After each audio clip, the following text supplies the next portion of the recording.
Buongiorno ai titoli. A Catania Giallo a riposto i vigili del fuoco intervengono per domare un incendio. Nella casa trovano una donna morta impiccata. La 34enne viveva da sola nell'appartamento. Gli investigatori non escludono alcuna ipotesi. Bimba morta per difterite. La procura di Palermo per i minorenni indaga genitori per omicidio colposo e apre anche un fascicolo civile per verificare la responsabilità genitoriale. E intanto caccia i furbetti del vaccino. A Siracusa allarme sicurezza Melilli dopo il tentato furto al bancomat con una bomba inesplosa. Il sindaco Carta chiede più controllo del territorio. A Palazzo Lacreide continuano i presidi notturni contro i furti. E boom di turisti stranieri in provincia di Ragusa con 750.000 presenze da gennaio a luglio. Polacchi, americani e inglesi attratti dal barocco, dal mare e dalla cucina. A Catania per il concerto dei Negramaro alla Villa Bellini, 2 ore di musica davanti a 7.000 spettatori per il loro tour Una storia ancora semplice.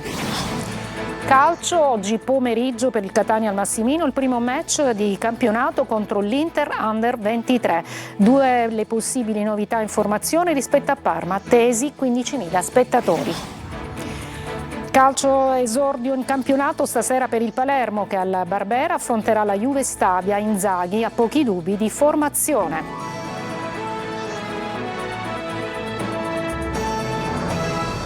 Eccoci, benvenute e benvenuti e buona domenica. E dunque andiamo a riposto nel Catanese dove i vigili del fuoco intervengono per domare un incendio. Nella casa trovano una donna morta impiccata. E così la 34enne viveva da sola nell'appartamento. Sono ancora in corso delle indagini degli investigatori che non escludono alcuna ipotesi. Sentiamo Orazio Longo.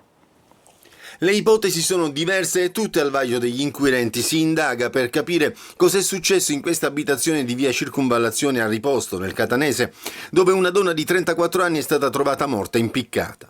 A trovare il cadavere, i vigili del fuoco intervenuti per spegnere un incendio che si era propagato all'interno dell'appartamento. L'ipotesi prevalente è quella di un suicidio, ma non si escludono altre ricostruzioni, soprattutto legate al rogo. È stata la stessa donna ad appiccarlo? È stato un incidente? O qualcun altro era presente? E se sì, ha avuto un ruolo nella morte della donna, che a quanto si sa viveva da sola in quell'appartamento? Oppure ha avuto un ruolo solo nell'incendio?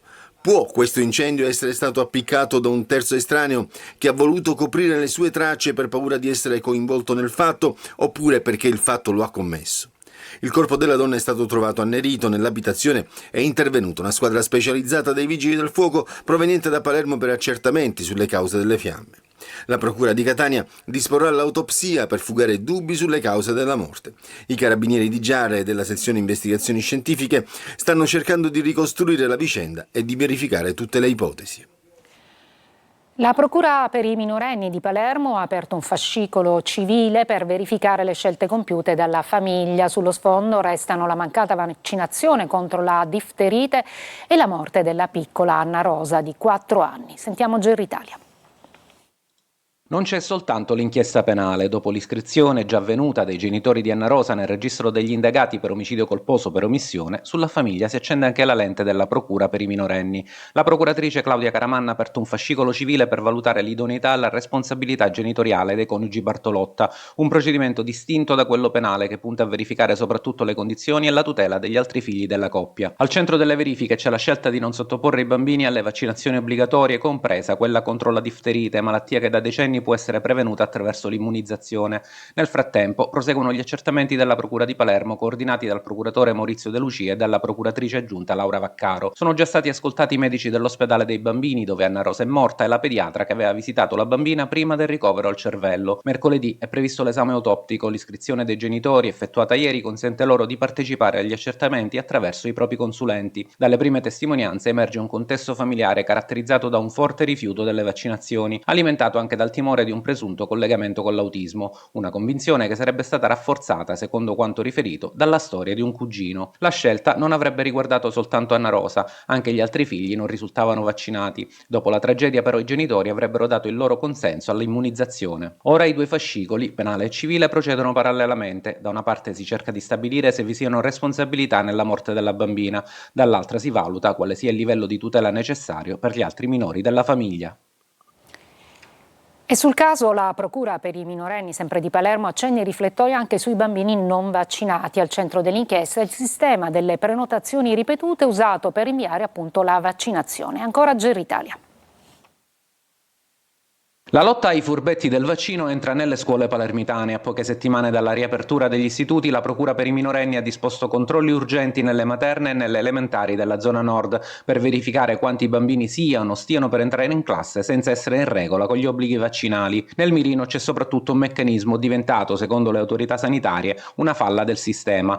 Prenotare la vaccinazione, rinviare l'appuntamento e presentare una nuova prenotazione è una pratica che può trasformare un obbligo in un rinvio senza fine. La sola prenotazione non permette di accedere agli istituti, chiarisce la procuratrice per i minorenni Claudia Caramanna. E il direttore generale dell'ASP di Palermo, Alberto Firenze, parla senza mezzi termini di un escamotage Novax che in alcuni casi viene comunque accettato dalle scuole. I numeri spiegano la portata del problema. Secondo le stime dell'ASP sono circa 800 i bambini nati tra il 2020 e il 2021 che a settembre potrebbero presentarsi in classe senza essere in regola con il calendario vaccinale. Il caso di Anna Rosa ha fatto emergere tutte le crepe della procedura. La bambina aveva frequentato fino al dicembre 2025 una scuola dell'infanzia prima di essere allontanata perché priva di una reale certificazione vaccinale. La legge prevede sanzioni da 100 a 500 euro e nei casi previsti l'attivazione dei servizi sociali, ma il sistema sanitario può segnalare, sollecitare e sanzionare.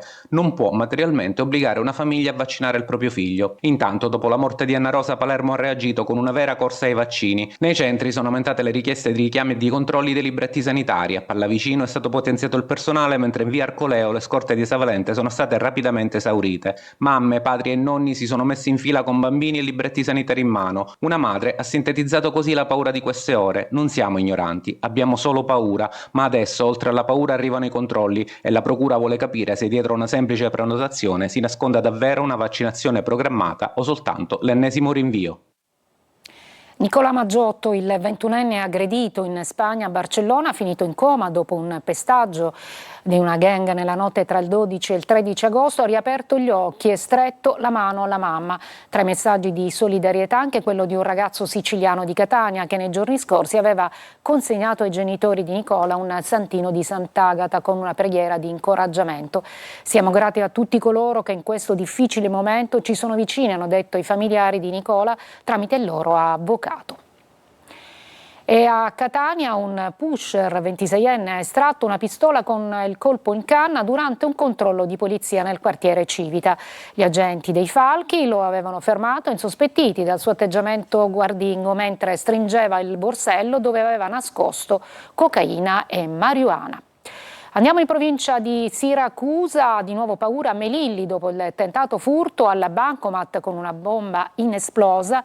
Il sindaco Carta chiede al governo nazionale più controlli in tutta la provincia. Nel frattempo a Palazzola Creide il sindaco Gallo, dopo i continui furti, continua i presidi notturni del territorio. Francesco Loi. I carabinieri stanno indagando per identificare gli autori del tentato furto al bancomat. Davanti a questa filiale di Melilli nel Siracusano, nella notte tra venerdì e sabato è stato piazzato mezzo chilo di esplosivo, con un obiettivo: fare saltare lo sportello e portare via i soldi. Ma qualcosa non ha funzionato e la banda è fuggita. Adesso qui c'è paura. Io abito in questa palazzina e ci hanno fatto uscire per sicurezza perché si pensava che c'era dell'esplosivo e quindi abbiamo aspettato che venissero gli artificieri. E il sindaco di Melilli si rivolge direttamente al governo nazionale. Chiediamo più presenza, vogliamo più personale per le forze dell'ordine e più mezzi. I territori devono essere sicuri. Il territorio ebreo, in particolare la comunità di Melilli, ha paura. Da Melilli a Palazzolo Acreide, la richiesta è sempre la stessa: più divise in giro. Qui il sindaco Gallo continua a fare la ronda notturna. Non è solo una vigilanza notturna che facciamo, che continueremo a fare, ma è una protesta che dovrà essere colta da chi di dovere. Appena qualche giorno fa, a Ferragosto, era stato preso di mira il bancomat di Belvedere, nella periferia nord-ovest di Siracusa. Anche in questo caso ladri in fuga, a mani vuote. Chissà che non si tratti della stessa banda.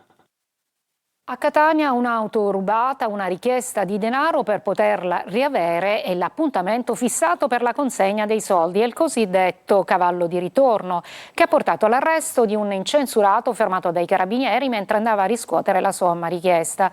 Decisiva la denuncia della giovane vittima del furto, che ha raccontato ai carabinieri di aver ricevuto una richiesta di 600 euro per aver restituita la propria auto. E un incendio è divampato la scorsa notte nel cartodromo al bivio Ramata a Enna. Per domare il rogo ed evitare che si propagasse sono intervenute le squadre del comando del provinciale dei Vigili del Fuoco e del Corpo della Forestale. In corso i rilievi per accertare le cause che hanno scatenato l'incendio in fumo, pneumatici e kart. Un altro incendio, questa volta anche vasto, sulla 18 all'altezza del viadotto Pietra Perciata, con il traffico paralizzato in direzione Messina e file chilometriche da Giarre. Le fiamme, alimentate dal forte vento, hanno oltrepassato la carreggiata raggiungendo la collina dove ci sono delle abitazioni. Parliamo di controesodo perché ovviamente questi sono i giorni clou, da bollino rosso per questo fine appunto agosto, lunghe file su strade e autostrade, chi torna ma anche chi va in vacanza deve fare i conti con il caro carburante. Sentiamo Angelo Gagliano. La penultima domenica d'agosto segna per molti la fine delle vacanze, anche se negli ultimi anni i vacanzieri di fine estate sono cresciuti. Bollino rosso su strade e autostrade siciliane. Iniziato sabato, il controesodo andrà avanti anche nei prossimi giorni fino a domenica 27, quando il bollino da rosso diventerà nero. Chi torna, ma anche chi va in vacanza, deve fare i conti con il caro carburanti. Domani scade infatti il taglio delle accise sul gasolio. La stangata è dunque servita. Il prezzo medio dei carburanti in modalità self lungo la rete stradale nazionale è circa 2 euro per la benzina e 2,13 euro per il gasolio. Sulla rete autostradale invece il prezzo medio self è di 2,08 euro per la benzina e 2,20 euro per il gasolio. Il rientro dalle vacanze in auto potrebbe costare circa 270 euro a famiglia. Costi sempre più proibitivi che hanno spinto 6 paesi dell'Unione Europea, tra cui l'Italia, a proporre una tassa sugli extra profitti a livello comunitario per le compagnie petrolifere, i cui profitti sono alle stelle. Maggiore gettito che potrebbe essere utilizzato proprio per misure a favore dei consumatori e delle imprese alle prese con il caro energia. Ma la stangata non riguarda, come detto, solo gli automobilisti. Confimprenditori denuncia che molte imprese starebbero per fermare la produzione. Costi di esercizio insostenibili, margini azzerati, prospettive quasi nulle. In particolare pesca e autotrasporti rischiano il collasso. Da qui la richiesta di provvedimenti immediati e concreti per evitare che due comparti strategici per l'economia italiana vengano messi definitivamente in ginocchio. E boom di turisti stranieri in provincia di Ragusa con 750.000 presenze da gennaio a luglio, tra gli stranieri polacchi, americani, inglesi e tedeschi che scelgono il barocco, il mare e la cucina. Sentiamo Veronica Barbarino. È una Sicilia che continua a conquistare turisti e la provincia Iblea lo conferma. La presenza di visitatori da gennaio ad oggi supera infatti quota 750.000, un dato fotografato dall'osservatorio turistico del GAL Terra Barocca, cui fanno parte i comuni di Ragusa, Modica, Scicli, Ispica e Santa Croce Camerina. La rilevazione in tempo reale del sistema che monitora i check-in nelle strutture ricettive vede già solo a Ragusa il 60% delle presenze. Seguono Modica e Scicli. Questi numeri raccontano inoltre una destinazione sempre più scelta dagli stranieri. Polacchi, americani, inglesi e tedeschi, tutti amano il barocco, il mare e l'enogastronomia iblea. Raccogliere in tempo reale per analizzare e comparare dati importanti sui flussi turistici, quindi poter fare delle comparazioni e dei report sempre più puntuali da mettere a disposizione degli operatori turistici e degli amministratori locali. E per il mese di agosto il trend sembra positivo dai primi dati, ma solo ad ottobre si potrà fare un bilancio reale dell'estate. Intanto si lavora per mantenere questo flusso turistico anche d'inverno. A Catania domani alle 10.30 il via ai lavori di scavo in sede stradale della manutenzione rete gas per la costruzione di una nuova condotta in sostituzione dell'attuale in esercizio. Su un tratto del viale Ruggero di Lauria il cantiere comunica Catania Rete Gas interesserà il lato mare del viale, appunto del viale, nel tratto compreso tra il Civico 115 e piazza Leonardo Sciascia. Breve pausa e poi andremo sull'Etna.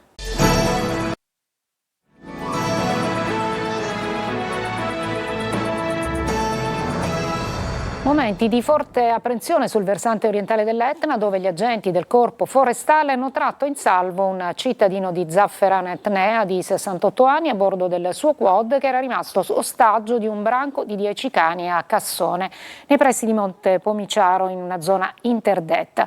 L'uomo è riuscito a lanciare l'allarme attivando la sala operativa del Corpo Forestale di Catania e verrà anche sanzionato appunto per aver oltrepassato i limiti consentiti.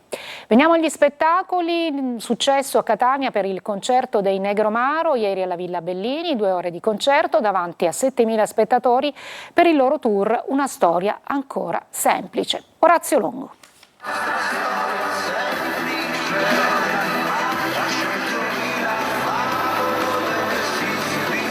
Una storia semplice, ancora semplice, quella dei Negramaro, come il loro tour che ha toccato Catania e la Villa Bellini, in 7.000 presenti per oltre 2 ore di concerto.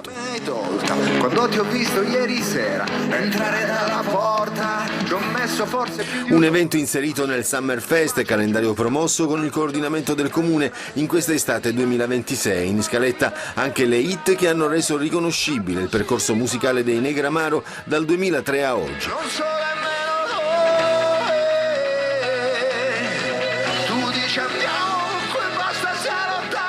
Un viaggio tra passato e presente, da mentre tutto scorre a estate, meraviglioso e solo 3 minuti.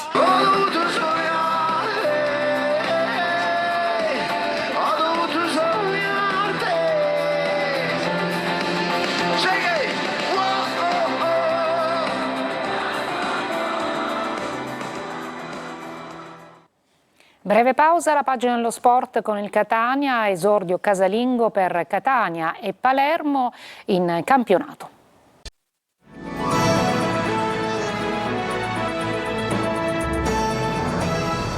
Eccoci al calcio, esordio casalingo oggi alle 18 per il Catania al Massimino contro l'Inter Under 23.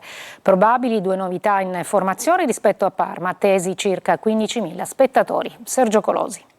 Io vorrei riuscire a godermi dall'inizio alla fine tutti i secondi, tutti i minuti che passerò nell'attesa e soprattutto nel vedere in campo la mia squadra sostenuta da un popolo eccezionale. Quindi non mi va di andare oltre al fatto di dire a questa gente che io l'ho detto da quando sono arrivato, non posso garantire il futuro, nel senso che non sono un mago, ma posso garantire che per questi colori darò il massimo delle mie potenzialità. E la lunga attesa di Longo, che da tecnico preparato può diventare vincente, del Catania al quarto assalto alla Serie B e dei tifosi che sognano una stagione da protagonisti. La prima verifica è oggi al Massimino contro l'Inter Under 23. Coda seguirà i nuovi compagni dalla tribuna, poi spazio agli ultimi colpi di mercato, ma prima c'è il campo. Longo indica il percorso vincente. Dobbiamo fare attenzione probabilmente più dove e come si potrebbe vincere la partita. Transizioni dobbiamo essere bravi a farne, soprattutto quando la palla ce l'hanno gli altri, e dobbiamo fare attenzione alle possibili ripartenze. Noi proveremo da subito ad imporre il gioco, però ovviamente lo dico sempre, io la partita, tutta quella che ho fatto strategicamente durante la settimana la vinco sempre io. E poi ci sono gli avversari la domenica, bisogna vedere se le mosse e le contromosse che i ragazzi trovano in campo siano quelle giuste per portarli alla vittoria. 2 probabili novità rispetto a Parma. Perrotta e Liguori, squalificato Caturano, arbitra Spina della sezione di Barletta, senza precedenti col Catania. Telecolor racconterà la partita con diretta stadio, 3 ore live dalle 17:30 con commenti da studio, collegamenti dal Massimino e al termine le interviste in anteprima con i protagonisti. Esordio in campionato stasera anche per il Palermo, che al Barbera affronterà la Juve Stabia. Inzaghi ha pochi dubbi di formazione. Marco Gullà. Il Palermo vuole iniziare nel miglior modo possibile stasera al Barbera nella prima di Serie B contro la Juve Stabia. L'obiettivo è quello di mandare già un segnale chiaro al campionato. Per il mercato che il club rosanero ha fatto, una mancata promozione in Serie A sarebbe un fallimento totale. Il Palermo è chiamato a vincere, non ci sono più alibi. Le basi sono solide, per cui dobbiamo far sì che tutto questo sia un vantaggio. Si parte a 0 vittorie, a 0 punti, i 72 punti dello scorso anno, che sono un traguardo importantissimo per la Serie B, vanno dimenticati perché ormai il campionato di Serie B è cambiato completamente, le retrocesse sono squadre di Serie A più forti che giocano in B. Stasera contro i campani Inzaghi chiede una prestazione gagliarda, in avanti poi Giampaolo supportato da Vavassori, Hernani e Jonsen, panchina al momento per Strefezza, squalificati Pierozzi e Palumbo, Bani ci sarà, a centrocampo ballottaggio Segre e Stevez.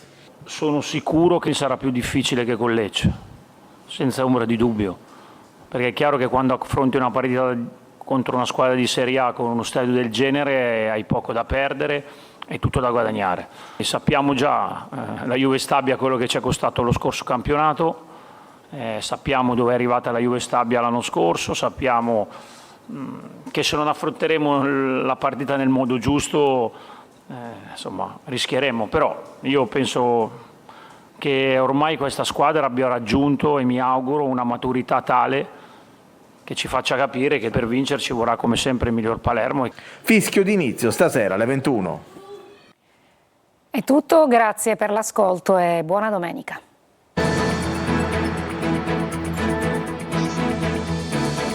Entra nel mondo dell'informazione con l'app Sicilia Web. Resta sempre aggiornato con le news e le live in diretta.